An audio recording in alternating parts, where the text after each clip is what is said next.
இன்னைக்கு இருக்கிற யங்ஸ்டர்ஸ்ட காலையில அந்த 3ல இருந்து 5 மணிக்கு எழுந்திக்கிற பழக்கமே விட்டு போச்சு. பிரம்ம முகூர்த்தம் அப்படின்றத சொல்றாங்க. இந்த பிரம்ம முகூர்த்தத்துல எந்திரிக்கிறது மட்டும் கிடையாது, இன்னும் நிறைய விஷயங்கள் இதுல இருக்கு. நம்மளுக்கு லைஃப்ல நிறைய விஷயங்கள் வேணும், ஆனா அதற்காக உழைக்கிறதுக்கு நம்ம தயாரா இல்லை.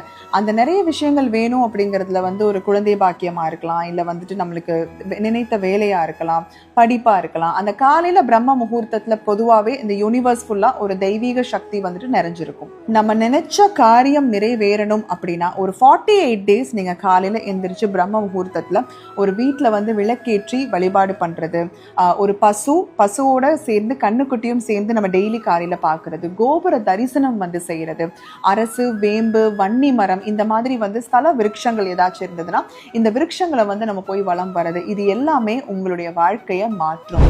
ஒரு 21 நாளைக்கு காலையில எந்திரிக்கிறதுக்கு எல்லாத்துக்குமே கஷ்டமா தான் இருக்கும். ஆனா எந்திரிச்சு பழகிட்டீங்க அப்படின்னா அலாரமே தேவையில்லை, 4 மணிக்கு டான்னு முழிப்பு வந்துடும்.